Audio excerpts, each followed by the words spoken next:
අද කතා කරන්නේ කොහොමද ටිකක් ඇඩ්වාන්ස් කැල්කියුලේටර් එකක් හදාගන්නේ කියලා. මම ඉස්සෙල්ලා වීඩියෝ එකක් කරලා ඇති සිම්පල් කැල්කියුලේටර් එකක් හදන විදිය. ඒක බලන්න නැත්නම් උඩ තියෙන ලින්ක් එකෙන් ගිහලා බලන්න. එහෙනම් දැන් වීඩියෝ එකට යමු. අපි ඉස්සෙල්ලම වෙල්කම් එකක් දෙමු. print කරනවා userට වෙල්කම් කියලා. ටිකක් මේ වෙන්නත් එක්ක තරු පහක් දානවා. වෙල්කම්. වෙල්කම් එකක් දීලා ආයි ස්පේස් එකක් තියනවා පිළිවෙලක් තියෙන ඕන නිසා. හරි print කියලා ස්පේස් එකක් තියන්න ඕන. print කියලා මෙහෙම දුන්නාන් පස්සේ ස්පේස් එකක් එන්නේ. නැතුව මෙහෙම end එකක් දුන්නයි කියලා ඒවා ස්පේස් එන්නේ නැහැ. හරි. ඊට පස්සේ input තුනක් ගන්න ඕන. input තුනක් ගන්න operation එකයි numbers දෙකයි. numbers දෙකකින් තමයි කරන්න හදන්නේ. ඒකට පළවෙනි input එක විදියට number nb කියලා nb එක සමානයි input එකක් first number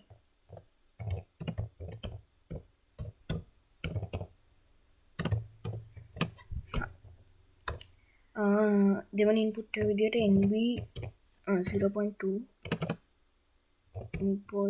input second number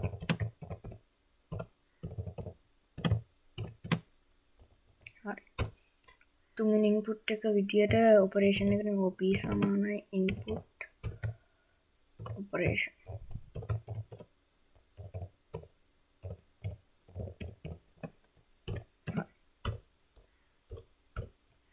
ඊට පස්සේ අපි මේක ඇනලයිස් කරන්න ඕන if වලින් මේ වගේ දෙයක් આવොත් මේක කරන්න කියලා. ඒක නම් if එකක් දානවා if op සමාන වුණොත් නෑ පොඩි වැඩක් අමුතු වුණා. අපි මේ nb 1 2 කියන දෙක අනිවාර්යයෙන්ම ඉන්ටිජර් එකක් කරගෙන ඉන්න ඕන. මේව දැන් තියෙන ස්ට්‍රින්ග් එකක් විදියට.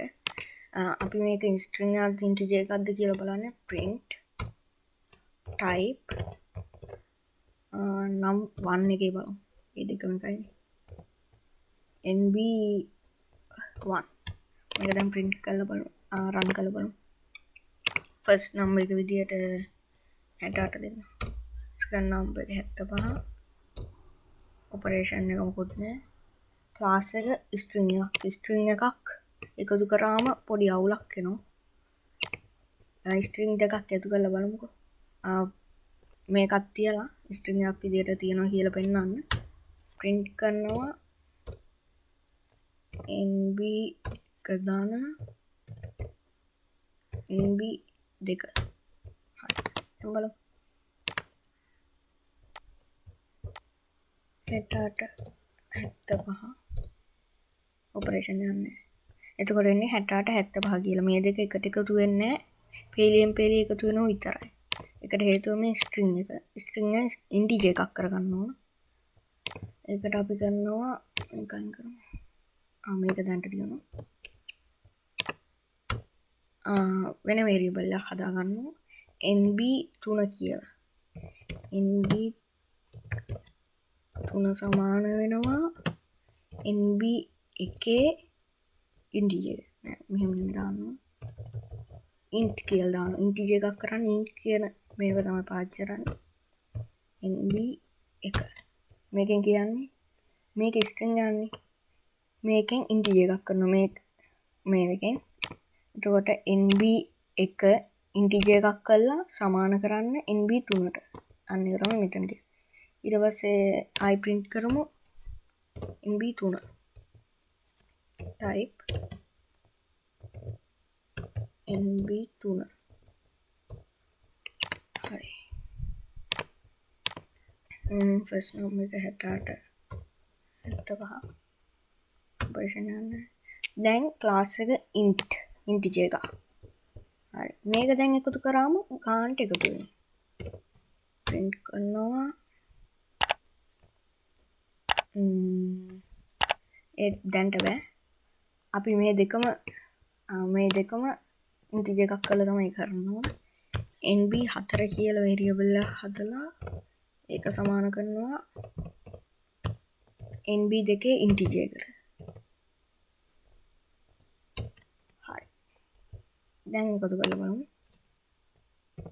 NB 3 ධන NB 3 ධන NB 4. හරි. දැන් රන් කරලා බලමු.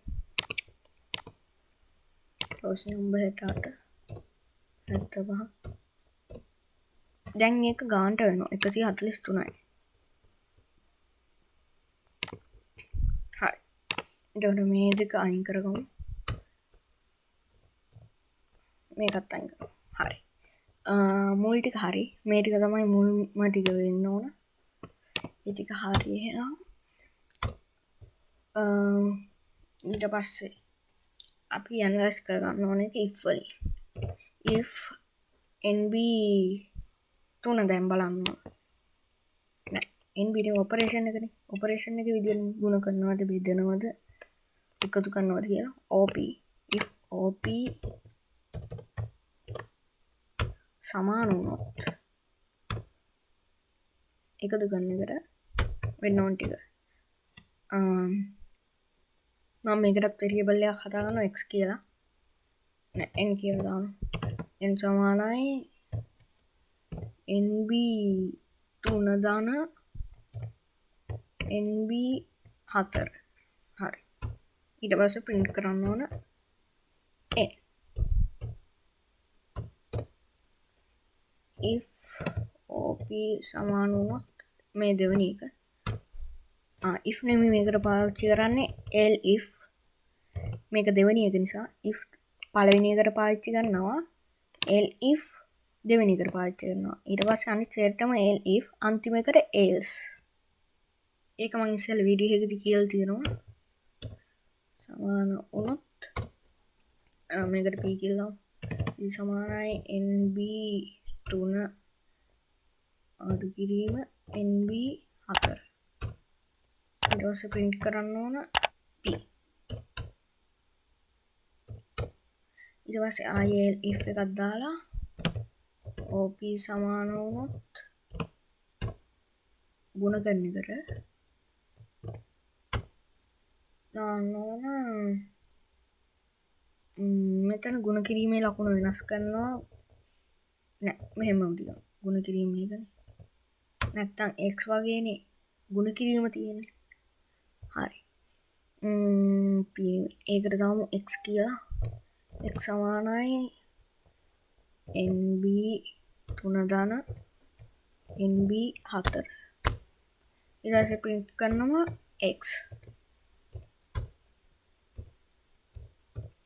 ඊට පස්සේ අන්තිම එක if එකක් දීලා OP සමාන වුණොත් බෙදෙන එකට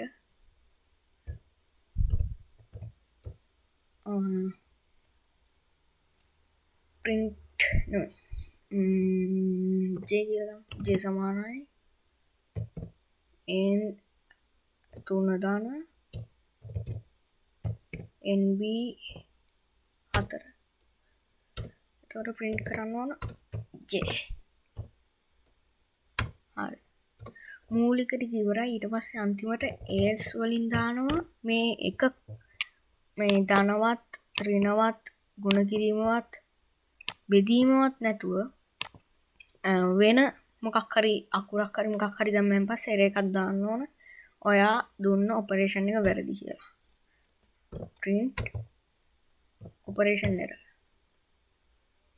නැතුව තව එකක් තියෙනවා. print කරන්න ඕන මෙයා දුන්න ඔපරේෂන් එකත් එක්කම is incorrect කියලා. මෙයාගෙන් ඔපරේෂන් එක ගන්න ඉන්පුට් එකක් ඉදි රෝපි එකකින්නේ. මෙතන print කරනවා if උඩරම මේ වගේ බ්‍රැකට් එකක් දාලා OP එක්ක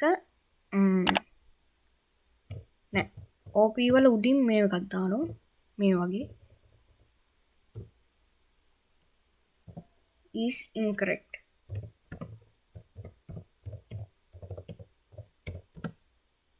හරි. please try again කියලා දානවද ඕනේ. ඉන්කරෙක්ට් කියලා දානවා. හරි. එල්ස් එක මේ කියන්නේ මේකටවත් අයිති නැති හින්දා මේක වැරදි කියලා. එතකොට යූසර් දුන්න OP එකත් එක්කම ඒකේ ඉන්කරෙක්ට් කියලා පෙන්නනවා. හරි. මේ ටික තමයි තියෙන්නේ. අපි දැන් රන් කරලා බලමු. ෆස්ට් නම්බර් එක විදියට මම දෙනවා 68. සෙකන්ඩ් නම්බර් එක 75. ඔපරේෂන් එක අඩු කිරීම දෙමු. ඍණ 7යි. හරි. ඍණ 7යි. මොකද මේක 68 75 නිසා. හරි. ඒ වැඩි හරි. ඊට පස්සේ අපි අර ඉන්කරෙක්ට් කියලා පෙන්නන එක හරිද කියලා බලමු. 68ම දෙනවා. 75 දෙනවා. මොකක් හරි ඩොට් එකක් තියමු. හරි. මේ මම ඩොට් එකක් නෙදුන්නේ. ඩොට් එක පෙන්නලා is incorrect කියලා පෙන්නනවා. තව එකක් රන් කරලා බලමු. 68 75 no media no කියලා no is incorrect. හරි. ඔන්න එහෙනම් ටිකක් ඇඩ්වාන්ස් කැල්කියුලේටර් එකක් හැදුවා. මීට වැඩි ඇඩ්වාන්ස් ඒවා තියෙනවා OpenCVත් එක්ක. ඒකත් මම ඉස්සරහට කියලා දෙනවා. හරි. එහෙනම් අදට වීඩියෝ එක නවත්තනවා. තවත් වීඩියෝ එකකින් හමු වෙමු. ප්‍රශ්න තියෙනවා නම් කමෙන්ට් එකක් දාන්න.